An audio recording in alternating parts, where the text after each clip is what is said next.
Okay, so I'm Madeleine Edgar and I'm here with another Marvellous Movement Feldenkrais tip for your benefit to make things a little bit easier in your life. And today I've asked my husband to demonstrate this movement, and we're going to look at the safest and most natural way to bend your legs when you're lying down. And all these movements are available on my Marvellous Movement books, available at marvellousmovement.com. So Tom is lying on the floor with a support under his head and his legs long. And I'm going to ask him to gently turn the left little toe out towards the floor a little bit, to roll the leg out a little bit, just a small amount, enough, and down again. Just begin to do that. Turning the leg out, letting the left little toe come towards the floor. And as you do the movement, you'll probably find a spot where if you want to go any further, you're going to have to bend your knee. So turn the leg out, roll the foot towards the floor, let the knee bend a little, and then slide the heel back down along the floor. And take your time doing this so that your brain really gets time to notice what you're doing, what parts of your skeleton are involved. So continue to turn the leg out, slide the heel up towards your buttock, left buttock a little bit.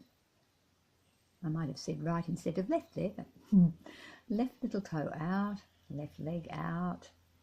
Let the knee bend a little, slide the heel up along the floor, and by the time your foot gets to the level of your right knee, then you can begin to bring the left knee towards the ceiling and the sole of the left foot towards the floor so that your leg is standing up. And then to put your leg down, you completely reverse the movement. Drop your left knee out to the side and slowly slide your leg down again. Take your time, let your brain really feel all the little details of the movement. So continue doing that, Tom.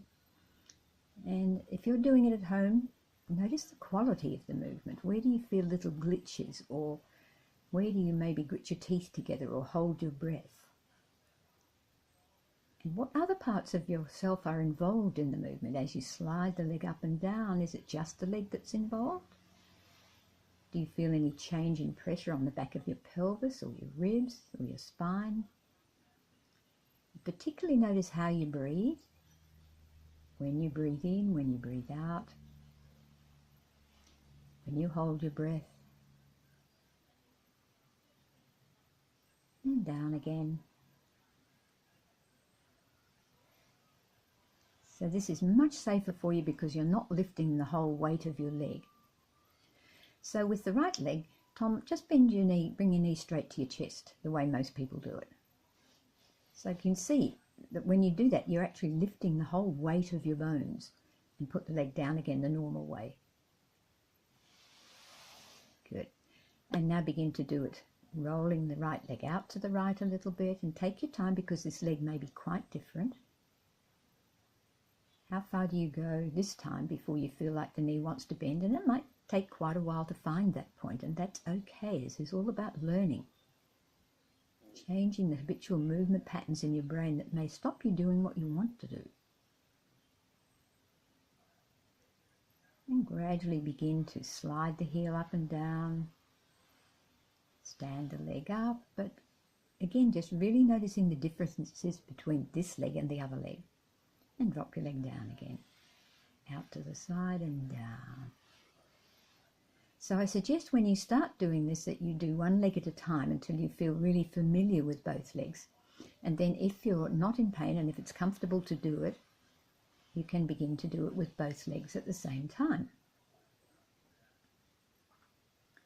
So drop your leg out, Tom, and down again. And now do it with both legs at the same time. And take your time and feel what's involved in this. What happens in your pelvis and your lower back? And again, do you hold your breath, grit your teeth together, and drop the legs down in the same way, out to the side and down. Beautiful. We call it frog's legs to make it easy to remember. So do it once again, Tom, with both legs. Feel the timing of the movement, the sliding of the heels. You're not lifting the weight of your legs. And the cooperation between your pelvis and your lower back and your breathing. And drop them out to the side again and down. And rest. So remember, frog's legs, one of the nicest things you can do for yourself and very good for your hip joints. Because we are often sitting in chairs and walking and only using the hips in one plane, the hips can be very restricted. So this is a great movement to play with. So there's another little Feldenkrais tip, frog's legs. Bye.